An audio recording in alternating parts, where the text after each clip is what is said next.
TraxxFM. I am the Green Man with you. It's 11:15, and I get brownie points for being on time. There you go. Rock and roll. Our guest in the studios this morning is Valsala Krishnan, C-suite coach. We'll start by asking her, what is a C-suite coach? Good morning to you. Hi everyone. Thank you for having me here. Thank you TraxxFM. Thank you Green Man.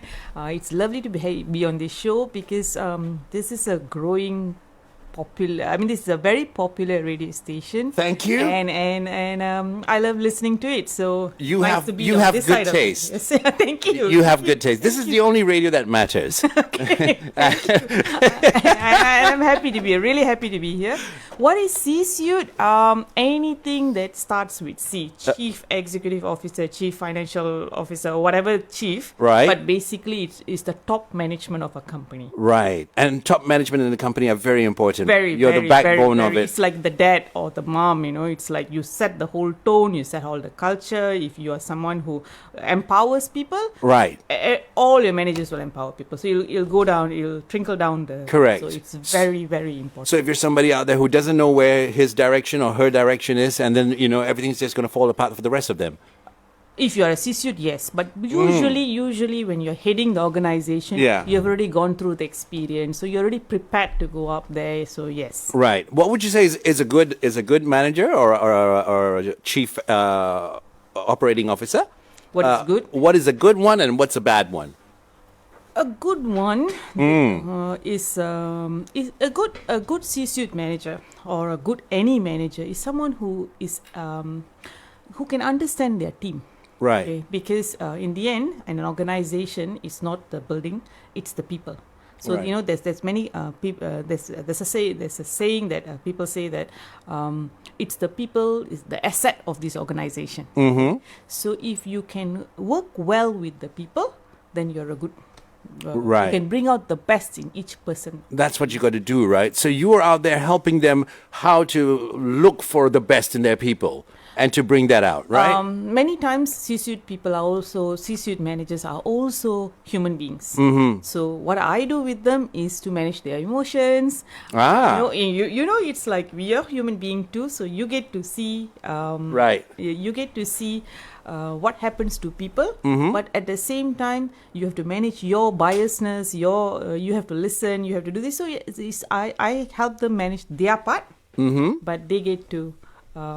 They know their job well, they know their team Correct. well, they know all that well, but I just get them to see a different perspective, sometimes to their own experience, sometimes limits them, especially when they work with the younger generation. Usually the C-suite executives are much older, a little bit more experienced, much older and all. Right. So yesterday I was talking to someone and they said, the best thing is you must always remember you don't know everything. If you already think you know everything, you won't listen to what they're saying. And sometimes youngsters can say things very blunt, very abruptly. Even like your child.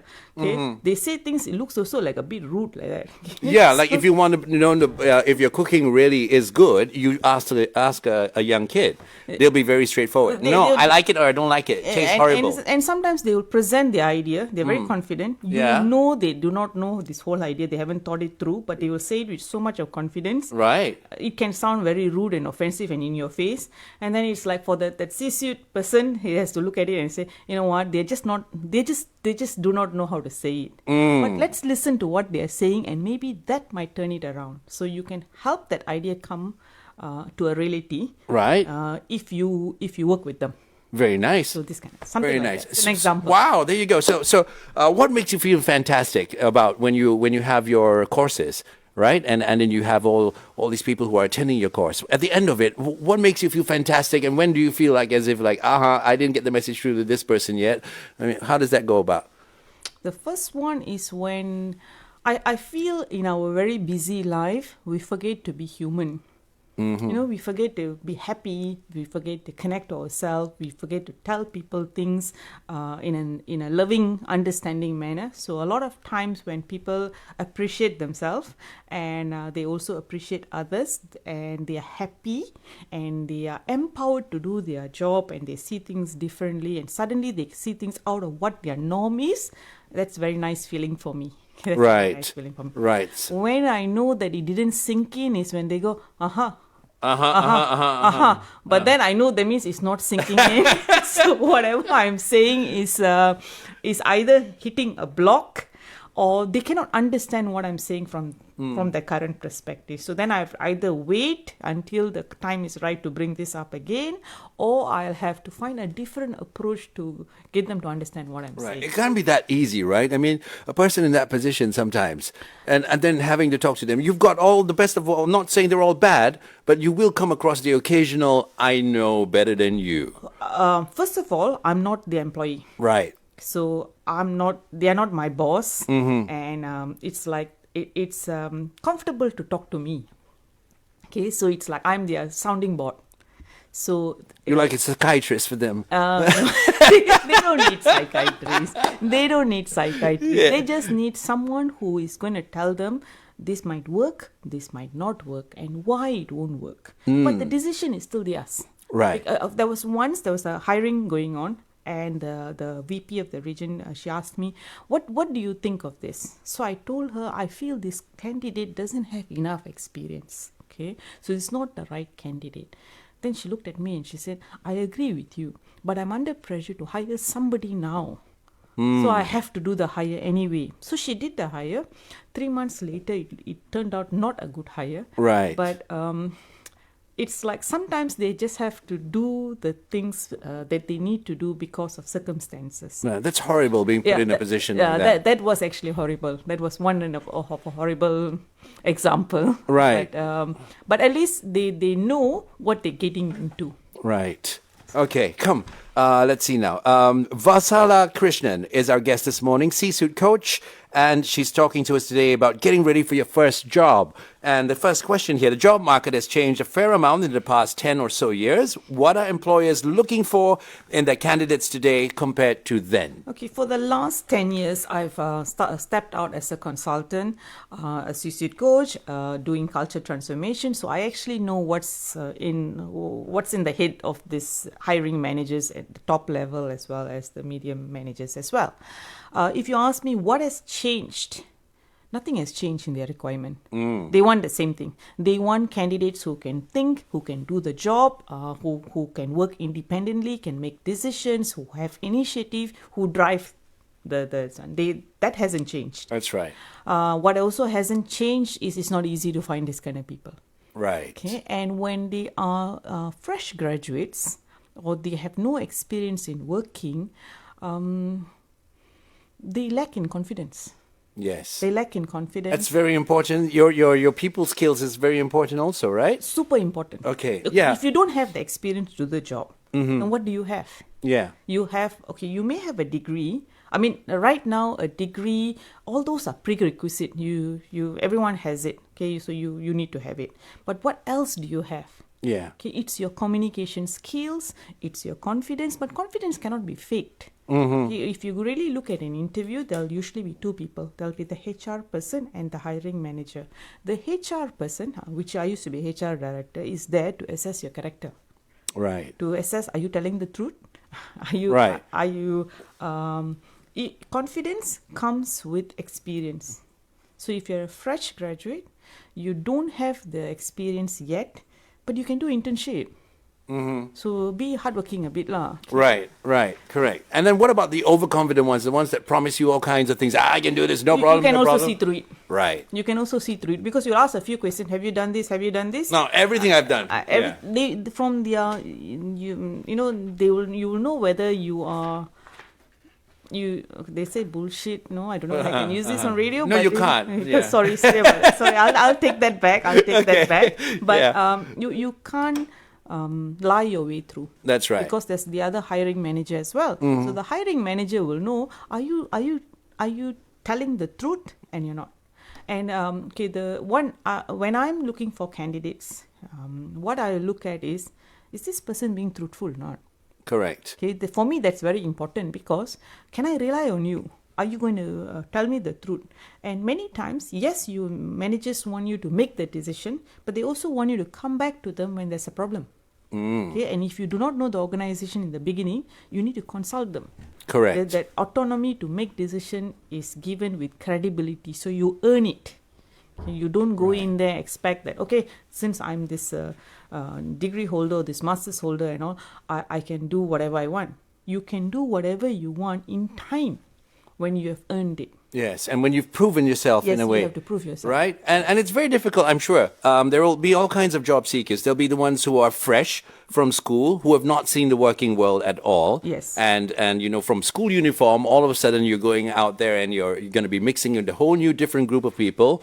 There's the sector that will go to the government sector. There are those who will go to the private sector. And they're all different ball games altogether. Yes. And then you've got the job seeker who is probably not happy with the job they are in currently right now, who might be looking for a job, correct? Yes. And or somebody who's just totally wanting to change and do something for themselves. Yes. Right? Are you able to help all three this morning that we're talking? Yes. Fantastic. I like you already. There you go. Valsala is our guest in the studios. Valsala Krishnan, C-suite coach.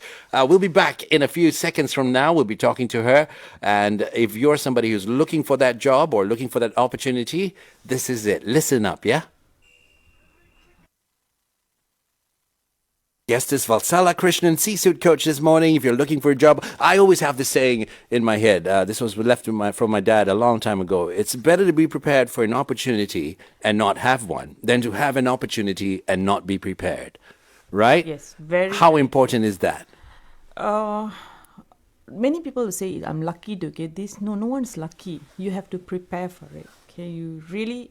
there is opportunities actually around, but you will not be able to see it until you're prepared for it. Okay, so very important to prepare for things. Depends on what you're looking at. Correct. So if you're a person who's a fresh graduate, okay, you cannot say I have no experience. Okay, you have to prepare for it. And how do I? When I was a student, during my breaks, I'll go and do internship. So my first year will be in a corporate, you just apply lah. You just call companies and say, this is my break. I would like to be an intern. You'll be surprised. So my first time I actually went into a corporate job. Right. 2 months, 3 months, but it gives you an exposure. Correct. And then another time is I went and got myself as a sales assistant in a selling water filters. Then I realized I don't like sales job. Okay, so you know what you want and you expose yourself, so you prepare yourself. So when you actually go for a job or you have an opportunity, you are ready. That's right. But you won't get the full picture, right? Because normally an intern will be bullied sometimes when you go to a wrong organization where they'll try and make use of the intern to do everything. And then you get the wrong picture of the working life altogether. One of the reason is interns, they believe you're just there temporarily. Right. You are not there for the long term. So they're not going to give you any serious job. They'll ask you to photocopy, make coffee and all. But it's how you are. So if you're willing to I'm okay, I'll copy it. I'm okay, I'll do this, I'll do that. So eventually, they'll be so happy to have you. They will actually share bigger roles with you. Right. This is not only as an intern. This is as when you go into your job itself, you'll realize, my first promotion, right? It's like I'm already doing the job. It's like, if you take the initiative, you ask your manager, okay, this is a problem. And there are so many things happening. Then he's like, okay, so what's the solution? So, you already work on the solutions, you already sign. Even the letter I usually draft, he sign only. So eventually, when the position is vacant, I'm already doing the job. Right.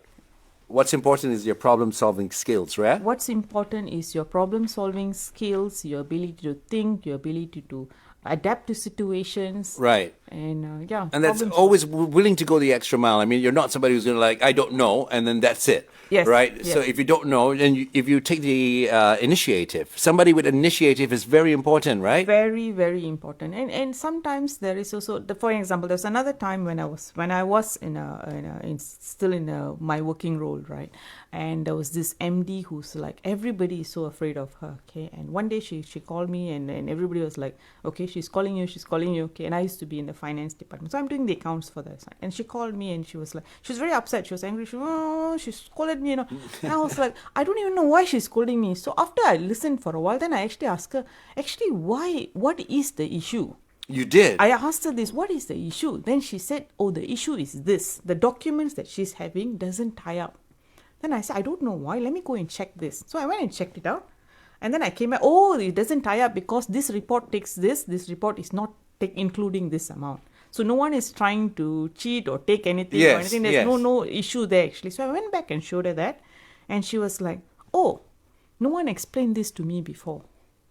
So after that, Right. you earn credibility. Like, Correct. I mean, it's a bit strange. Yeah? From her own company, people who've been there permanent have not been doing that, and then you did that. I wasn't that would an have intern. I was a manager. Oh, you were by already. then, Oh, yeah. But, Okay. But even then, it's like because people are afraid to speak up to her and actually ask her what's the problem, and they already judge her saying that, oh, she is very unreasonable. And she's actually being unreasonable because she cannot tie up the information that is giving. Right. And she assumed you're not telling the truth or somebody is lying or what else. Like, no, it's just two reports. Correct. It doesn't match. She's saying NO because she doesn't KNOW. Right? Yes. Fantastic. Correct. I like that. Correct. Okay. How would a job seeker validate or portray themselves better in the eyes of the employer before even being offered the interview? You've covered a little bit of that, yeah?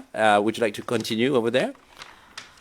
Okay, first of all, for resumes, right? Resumes, right? When you put out a job offer there, hundreds of people will apply. So actually someone else is vetting through it. And it could be an assistant or a recruiter who's vetting through it, see whether your resume stands out or not, whether you meet all the criteria or not. So you customize to the requirements of the company lah. Okay, that means you don't just send your resume every company same thing. So it's like they're asking for certain things, you think a bit, you customize it, then you will actually be matched. So Right. the resume is just your ticket to get into the viewing for interview. Right. So by the time I look at it as a HR person, okay, I will also look at it and say, okay, I'll only probably have 3 or 4 candidates. That means it's already been shortlisted to me. So how you stand out, of course your photo, your presentation, all this is important. But what else? Have you done anything else to shout out? For example, right, let's say you played you played hockey for the state, or you played badminton for the state. Oh, that is interesting. That's an interesting information. Why? Because from there I know your character. Okay, it's like, or have you done something for the community? Right. So if you have things like this you have done, Correct. first of all, you must do it lah. Correct. So You don't can't copy just- paste just- from you somewhere. can't- yeah, you don't can copy just- paste, okay. because if you copy paste, you will get into the interview. But at the interview, you will not hold up. You'll be caught, yeah. You'll be caught. Correct. So, So if you played hockey for the state, it shows that you were disciplined enough to be somebody who was you are selected. persistent. Yes. You have certain characteristics. You've got that drive and all that, Yes, right? You have the drive. Yeah, very important. Yeah, and then you said what you mentioned earlier about how you customize each one to suit each job. You can't be just sending out one, and then you send one to a food company, another one to a makeup company, and you use the same things. They will tell you in the job application that there will be they'll say something like job requirements. Okay, so match it. Correct. And many times they'll put, we like people with initiative.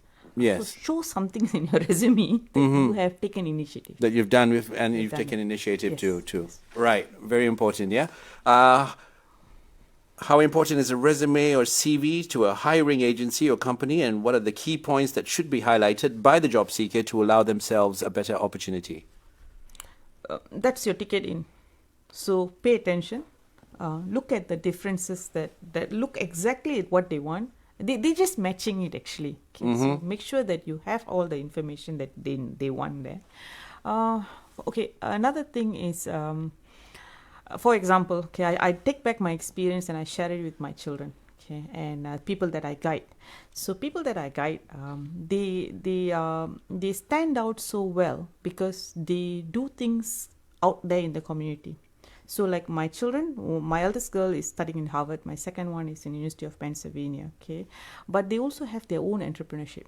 And they're going out there and doing presentations for companies for their entrepreneurship, their social movement and all.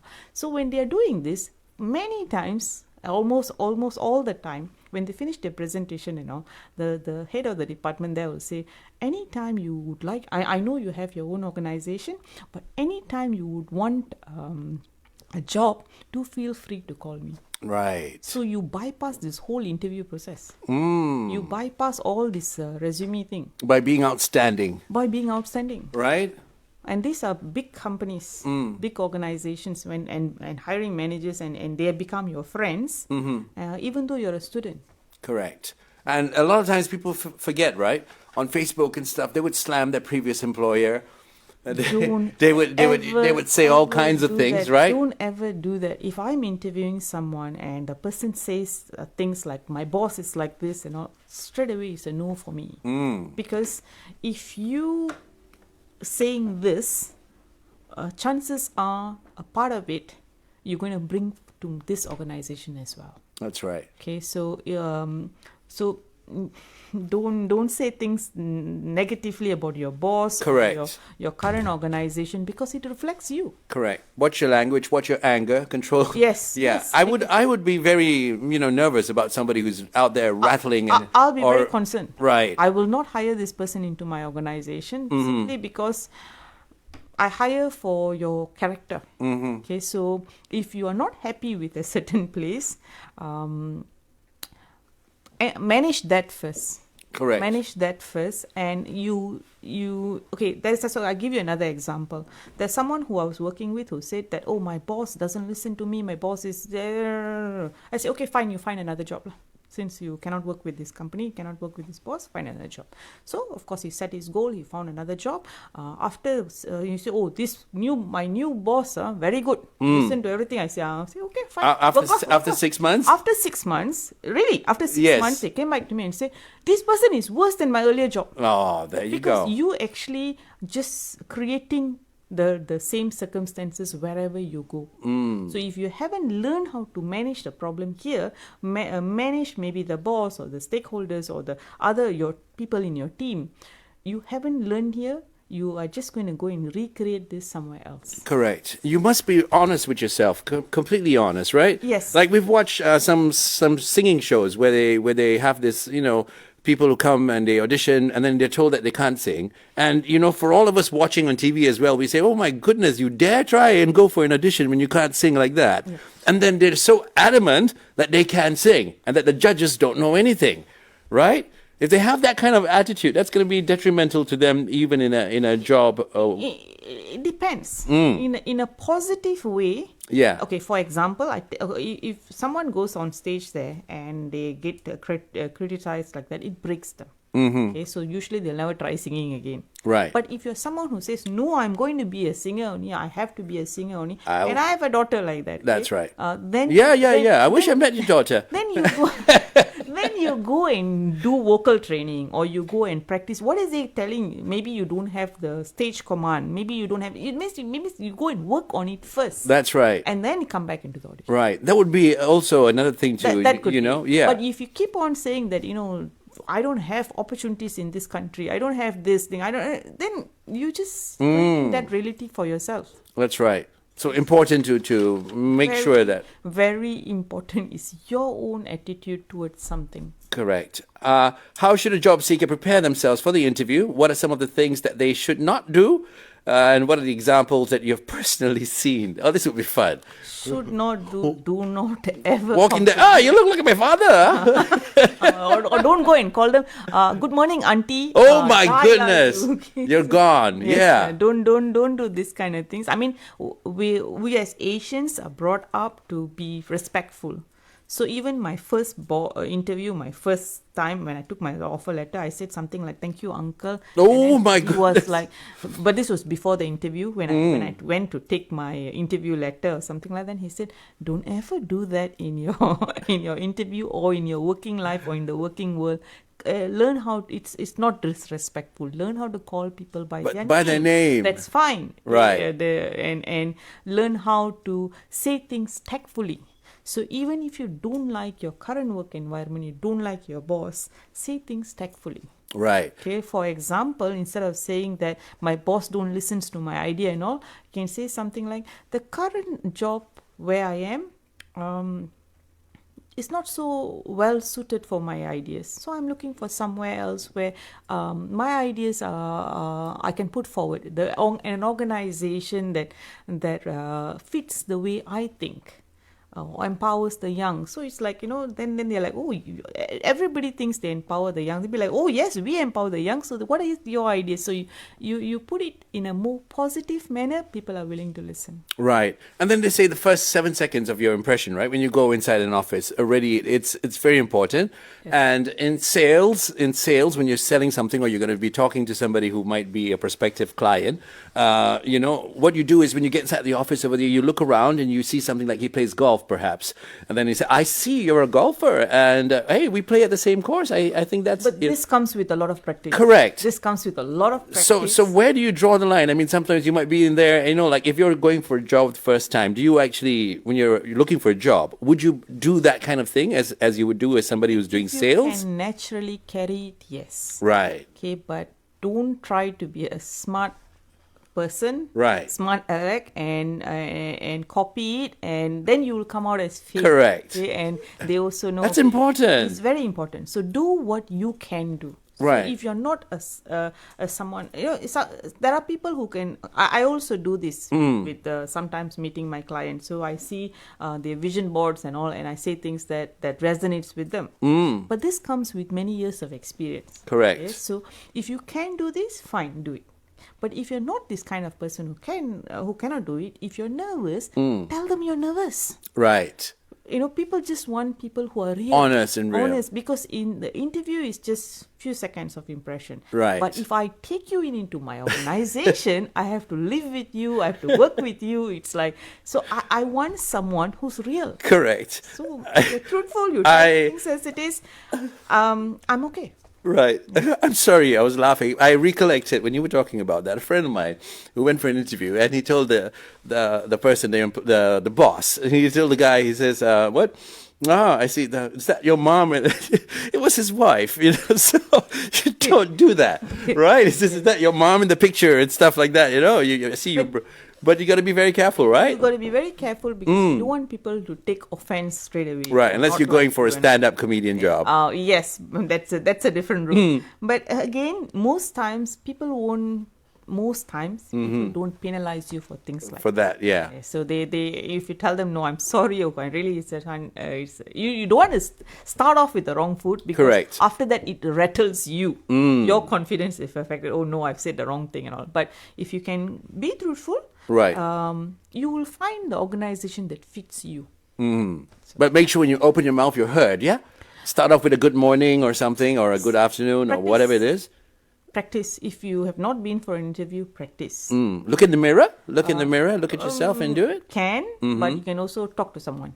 Right. So practice a bit so that you don't stammer so much. I mean, what would be the confidence pose like when you're sitting down for an interview, right? As opposed to like going there and folding your arms and talking to somebody, or somebody would have their hands in their pockets. Would come with doing things in real life. So if you are a student, then you should take part in your club activities or your community activities, because those are your confidence ground. Right. I mean, of course, you can practice 2 days before the interview, but that is still fake or stage practice. Right. But who you are, if you really are a confident person, confidence comes with talking to people, right, solving real problems, and you don't have to wait until you are a graduate then only you go and gain these experiences. Right. See, when I was young, my parents used to tell me, focus on your studies only.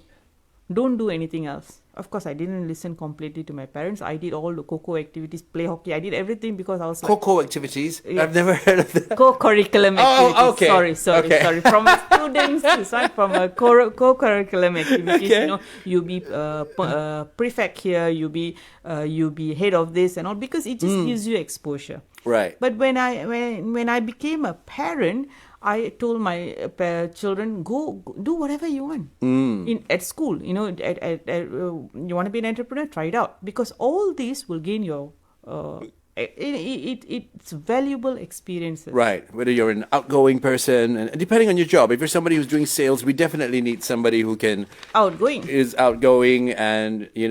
And a lot of times. Okay, previously I used to be a finance director. I used to be a HR director. It's a very operational role. But when I went into my own consulting, now I have to do the sales role. So you can learn this. Right. If you want something, you can actually learn this. You must, yeah? Yeah. It's important. Okay, what is the mindset of college graduates now compared to 10 years ago? Okay, mindset of college graduates, this one has changed a bit. Okay, 10 years ago, I think... Now they think they're too smart, aren't they? Don't they? Now they think because they get... I shall politely say this in a very diplomatic way. Don't worry, I'll say it the other way that you really want to say it. Yeah.